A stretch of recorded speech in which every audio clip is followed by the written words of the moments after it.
Alright guys, welcome back. Got a little bit of battery left here. So, finishing up these wings, and I just finished drilling the holes for the hatch.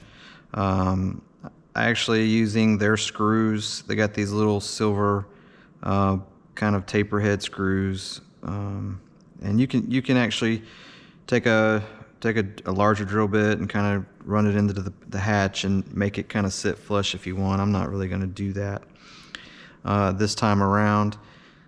But it's all done. It just takes a little while because you gotta trim, check, trim, check, trim, check, trim, check to get it perfect, to get these things, because you know you got a hinge line that's not perfect, and then you got a carbon arm that's not glued in perpendicular to that hinge line that's not perfect, and then it can be this way, and then you got a mount that your constraints for your servo is not perfect. So to get all this stuff to line up, sometimes you can just, only thing you can do is get it as close as you can and just be done with it. So that's a headache, and it's aggravating, but you know, it is what it is. So I got these, both of them are pretty good. You're looking at anything longer than a 1/2 inch or a 1 inch arm, you're gonna have to trim. These I had to trim as well.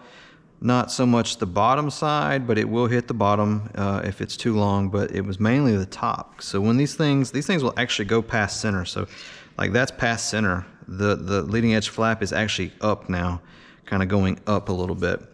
So neutral is more like right there, and you just have to sand it down to keep the door from being raised and hitting the door. And I actually even took a sanding drum and put a little half moon area in here to give it just a little bit more clearance. So, but it doesn't hit now.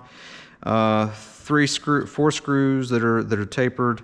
Use the SkyMaster stuff here. They give you these guys here. And you've got the screw, a bearing, washer, and then a lock nut. I think I'm at about, what is my, from center of screw to where that is, you're looking at roughly 11 millimeters. So that's what is 11 millimeters? That is just under a 1/2 inch. So that's kind of what you're looking at, and that's at the with this thing perpendicular. Well, basically straight out. The ball is at the end of the race, and anytime it goes down, it moves this way. So you have to put the servo arms facing aft, and you have to put, like I said, the output shaft closest to the actual hinge line to make this work. You can't flip the servo over and go this way. You might, but I don't think that it was designed that way, and things may not line up. But I got it as best I could, parallel, you know, to each other, servo arm and this carbon arm, and excuse me, even doing all that and, you know, trimming these mounts to get them perfect. As it moves up and down, you can watch that carbon arm. It just moves a little bit. So that's just the, you know, mechanical inaccuracies in the layup, and that's just what you have to deal with. But it's moving. It doesn't seem to be binding or hurting anything, so we're good. So I'm gonna put this last hatch on, and then I'm gonna drill the holes for the pylons and get the pylons put on here. They do have wood dowels. I'm pretty sure both wings do. This one they show up because it's like when they close them, you can see where it cracks around the paint area. So you got one here, and then they're hard to see. There's another one back here, but they do have one. I saw them already. 2 and 3. So there are 3 separate pylons, and I believe that's all this wing has is 3. And then you got to have this outer one for the missile, for the wingtip. So I'm going to get those put on, and then I will move to the flaperon servo installation, which is actually in the fuselage, and you'll have a metal rod that sticks out and goes in this channel here. It's very similar to the F14 Tomcat flap. It's just a direct drive with a steel rod that has like a 45-degree angle in it, and that angle, you know, it sits like this, and then of course as you rotate it, it causes the surface to move. So that's what I'm going to work on after the pylons. Oop, hold on, something's up here. Oh, there we go. And yeah, so kind of moving along. It takes a lot longer. I would make faster videos, but it just takes a long time to get these things right. And I only do a little bit of time. I'll, you know, end up working most of the midday, and then I try to go out about 3 o'clock if I'm going to do pool. So I got about 30 minutes before I usually go out and hit the pool and relax and chill. So I do a little bit, take a break, do a little bit, take a break. You know, I don't want to burn myself out on stuff, and you know, motivation at times can be lacking.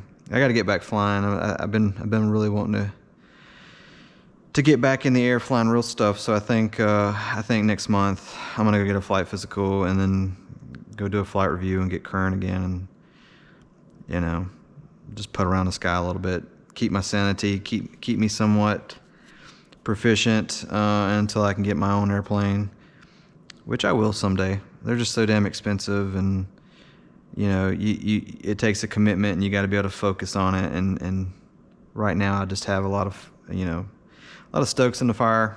But as I knock those, you know, the building was a big one. Now that that's done, you know, I really don't have much that I need to deal with. I just got, you know, got to do some vehicles this year because my kid turns, you know, he's getting his driver's license, wanting his vehicle, and then I need an everyday driver because, you know, mine's about to die.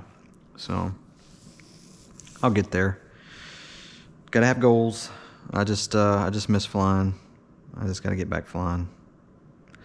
You know, there may come a time in my journey that if I have to focus to an extent and make some changes, you know, sell all this crap, downsize, buy an airplane, and just live my life that way, and put the hobby on the back burner for a while or something. So anyways, I'm gonna get this video done before my battery goes dead, and like I said, I'm gonna make sure I find all these dowels and kind of take a look at what goes where, because there's a lot of ordnance for this thing, and I got to get it mapped out and where it needs to be. So you guys take it easy. Don't forget to subscribe, thumbs up, thumbs down if you like it, hate it, whatever. Leave some comments. And I think there was something I was going to ask. Oh, back to the speed brake. I know it's a 140 millimeter stroke, and it's an L16 from Actronics. But which ratio are you guys using? Are you using the slowest, which has the most torque? Or are you doing the fastest, which has the least amount of torque?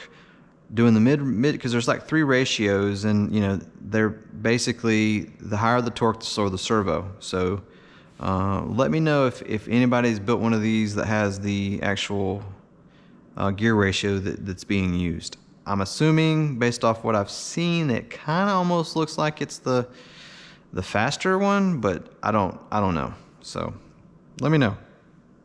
You guys take it easy. I'm gonna get back to it.